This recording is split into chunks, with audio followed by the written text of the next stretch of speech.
परमात्मा बार बार प्रार्थना करते हैं कि संत मिलन को चालियो,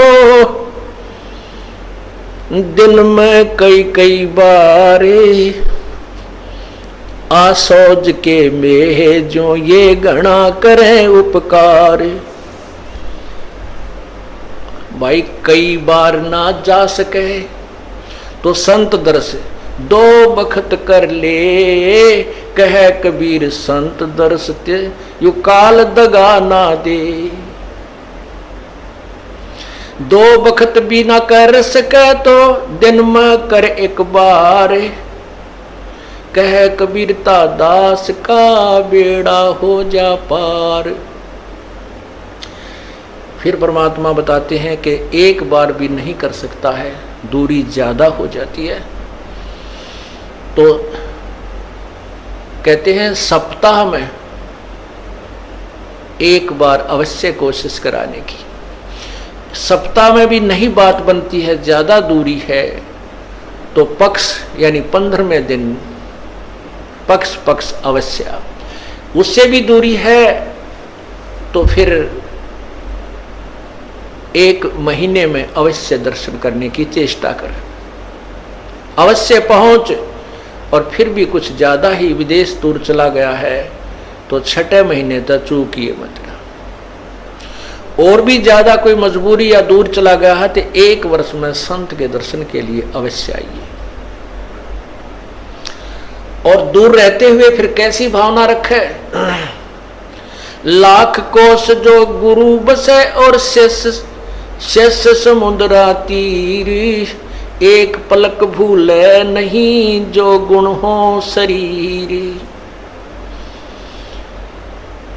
कहते हैं गुरु जी चाहे लाख कोस की दूरी पर बैठे हैं लेकिन दिल से दूर नहीं होने चाहिए।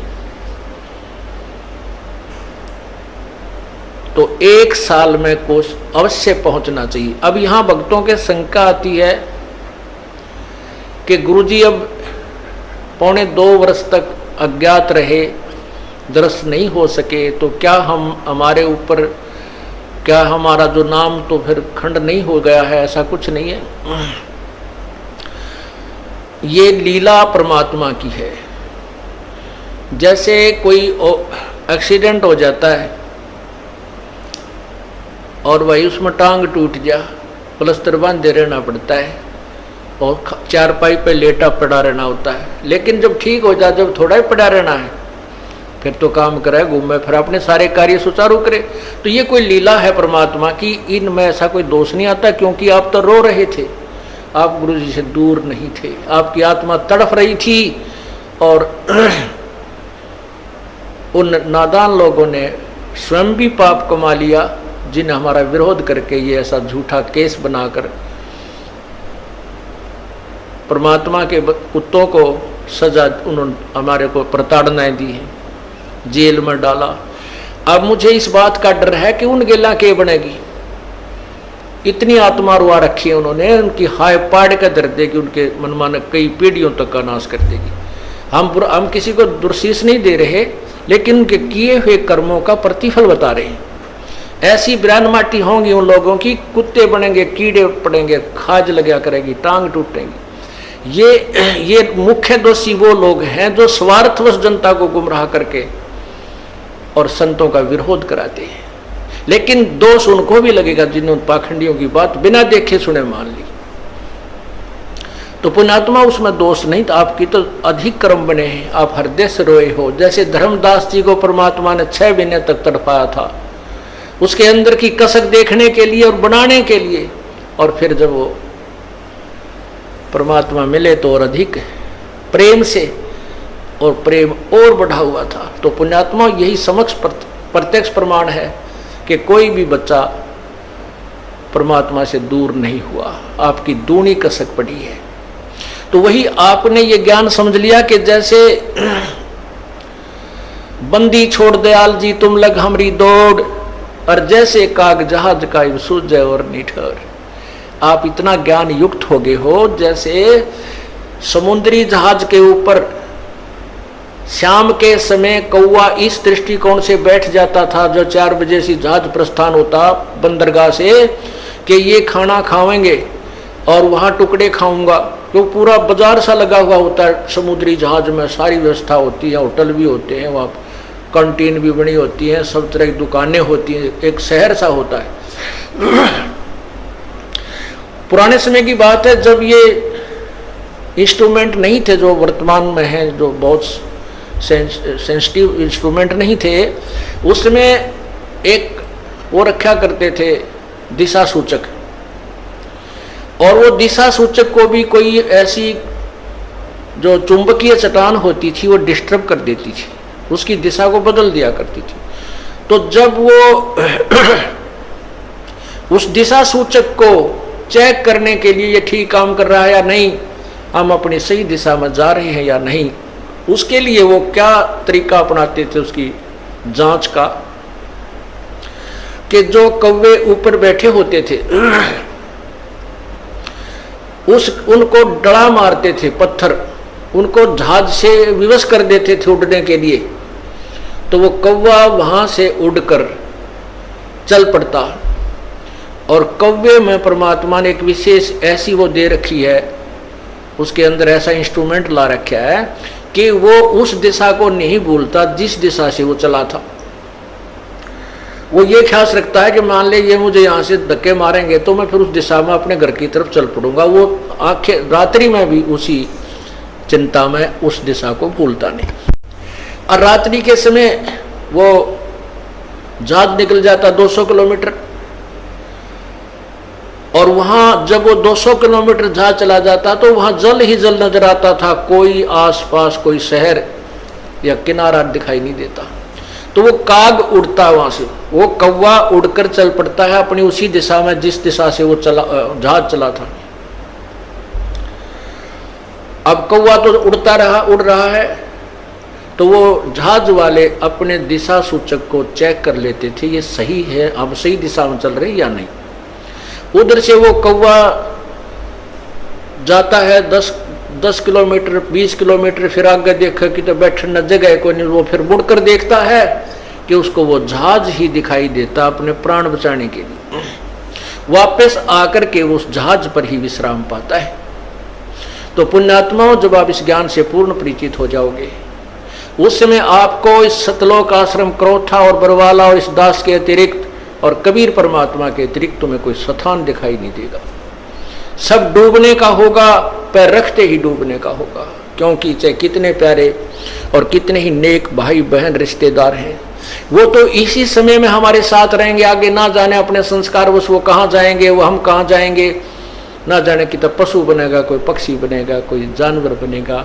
हो सकता है किसी पुण्यात्मा को मनुष्य विशेष रह रहा है, वो भी मिल सकता है।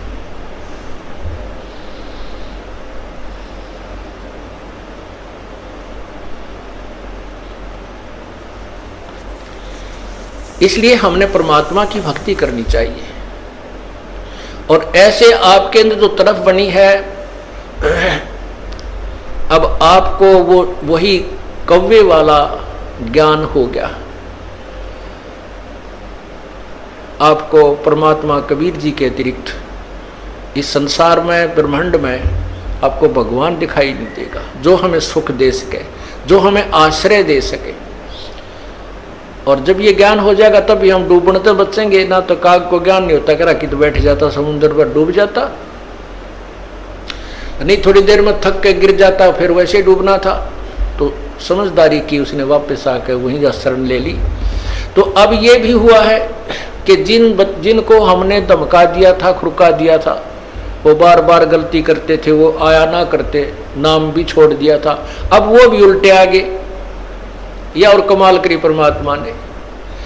और नए भक्तों का तो कमाल हो गया। 3 महीने दास को जेल से आए हुए हैं, लगभग 4000 व्यक्ति परमात्मा के चरणों में नए आ चुके हैं। तो इससे सिद्ध होता है कि सांच को आंच नहीं होती। परमात्मा कहते हैं जय कंचन बिष्टा पड़े।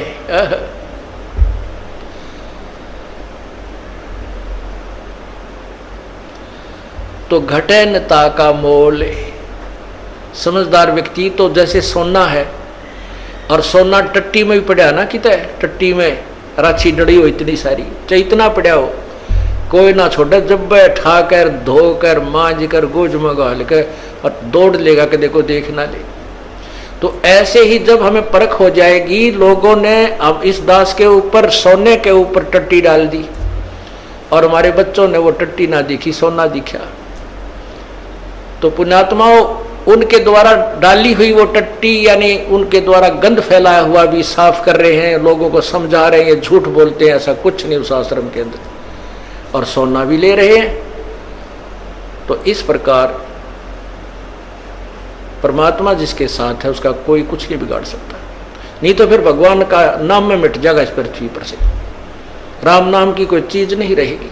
आजकल वैसे लोग नास्तिक हो गए, 4 छोटे मोटे जहाज बनाकर आकाश मोड़ के बिरानी के मान बैठे अपने आप को।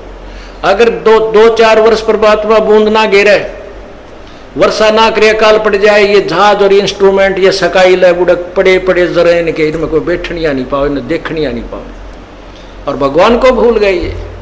यही कारण है कि हम भगवान की महिमा से अपरिचित हो गए।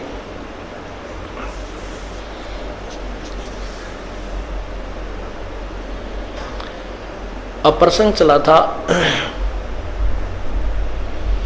सतगुरु के दरबार में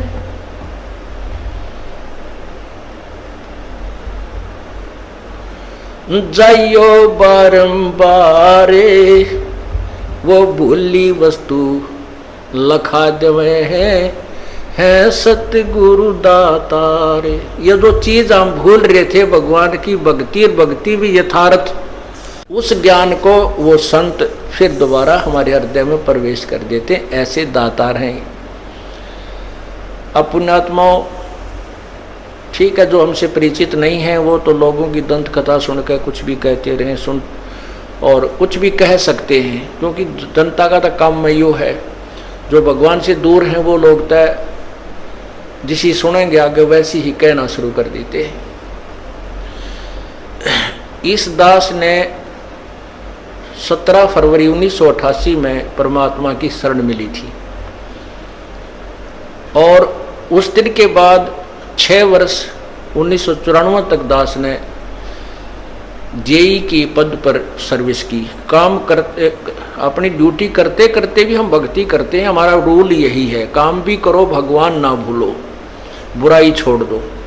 लेकिन 1994 में परमात्मा ने आदेश दे दिए गुरु महाराज ने कि तू इस काम ने संभाल। अब गुरु की आज्ञा का अवहेलन करना भगत का काम नहीं होता। जो गुरु वचन पर डट गए कट गए फंद 84 के, भाई जो गुरु वचन पर डट गए कट गए फंद 84 के। और उन्होंने अचानक मुझे बुलाकर पास बैठा लिया, कहने लगे आज से तू नाम दिया करेगा, और जितने भी वर्तमान संगत थी सबको कह दिया, और सबको बता देना कि जो इसको गुरु नहीं मानेगा वो मेरा कुछ नहीं होगा। मेरे पसीने आ गए कि मैं तो 2 कौड़ी का जीव, एक मजदूर आदमी, और परमात्मा ये इतना बड़ी जो है ना, इतना बड़ा जिम्मेवारी का काम। और उनके पुराने पुराने भक्त निरे थे, लाल कपड़े पहन कर बाबा जी भी बन रहे थे, उनके साथ रहा करते, उनको सबको निकाल दिया था उनकी त्रुटियां देख देख कर। हमने नहीं पता था कि हो रहा है, क्या इनका मालिक का उद्देश्य है। जब वो 104-5 साल की उम्र थी उस महापुरुष की, हमारे पूज्य गुरुदेव की, और कहा मैं तेरे साथ रहूंगा। और तीसरा शब्द एक दिन कहा था कि रामपाल तेरे सब बराबर इस संसार में संत नहीं होगा, पूरे विश्व में तेरे बराबर संत नहीं होगा। अब इस दास का और संत का के मेल था। हम तो भगत थे, दास थे, भगवान की भक्ति करते थे, अपनी नौकरी भी करते थे, बच्चे भी पालते थे। अब कहते हैं साध वचन पलटे नहीं, चाहे पलट जावा ब्रह्मंड, उनका वचन नहीं पलट सकता, उन्हें जो कह दिया सो कह दिया। तो वही ये फल गया। नहीं हमारी तो घर के ना सुने थे, शुरू में अकेला नाम ले रहा था, बालक भी, तो बालक छोटे थे वो तो घर जैसे कहूँ था मान जाए थे, उनकी माँ नहीं माने, फिर मेरे माता पिता नहीं माने, अगले भाई पुरानी लाग कुकर छोड़ना, बड़े साके में पा आया। फिर परमात्मा से अर्ज करी, धीरे धीरे वो समझन लागे, ना सुनते तो भी बोले जानता बावड़े की तरह, तो धीरे क्यों कान न कैसे बंद करेंगे वहाँ बैठे हुए। तो ये ऐसा निर्मल ज्ञान है, एक बार अंदर गया सुबह कैसी सिरंज है, जानते काम करेगी दवाई। तो धीरे धीरे कान के माध्यम से ये दवाई भेजी जाती है। और आज देख लो, रंग ला दिया परमात्मा ने। उस परम पिता पूज्य गुरुदेव जी की शब्द शक्ति से सब काम चल रहा है। और कबीर परमेश्वर हमारे सिर पर रहते।